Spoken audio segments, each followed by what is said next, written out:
The attacking warriors wouldn't risk exposing themselves to cross unless sure of taking them down. Surprise was a weapon spent.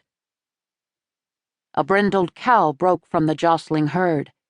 It plunged down the riverbank and crumpled in the shallows, shot through the neck.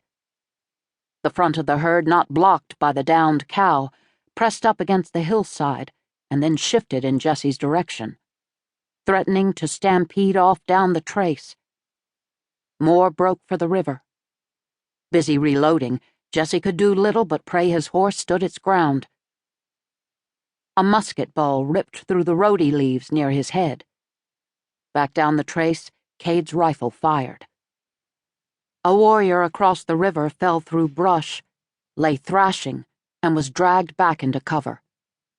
Another such loss, and the warriors would likely break and run.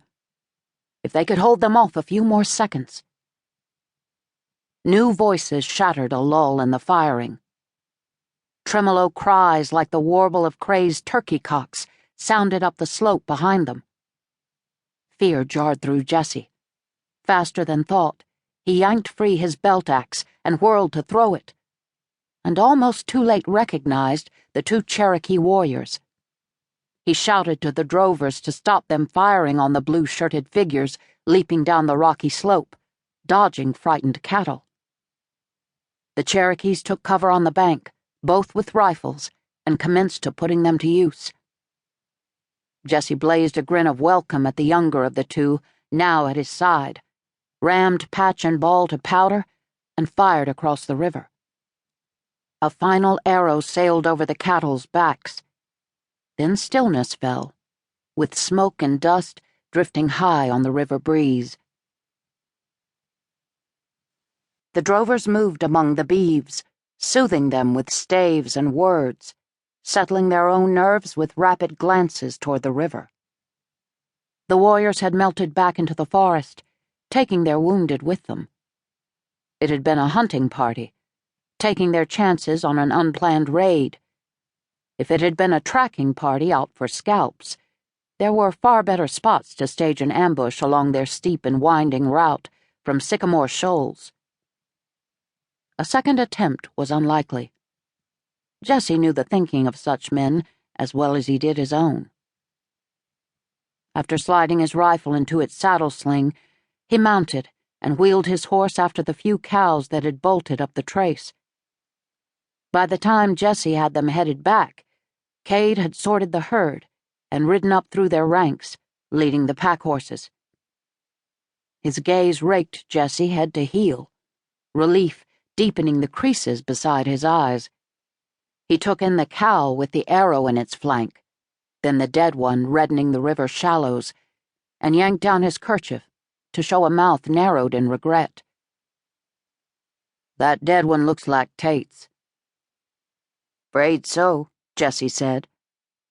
It was always a risk, pushing beeves down the mountains under the noses of Chickamauga warriors eager to cripple the Watauga settlers, who depended on the sale of their stock.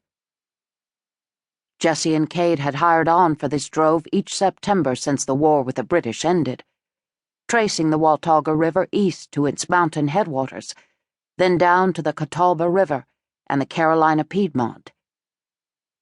The beeves were bound for the market cow pens, Jesse and Cade for Morganton to barter furs and hides for supplies, and then hire on as guides for any settlers heading back over mountain before snow fell.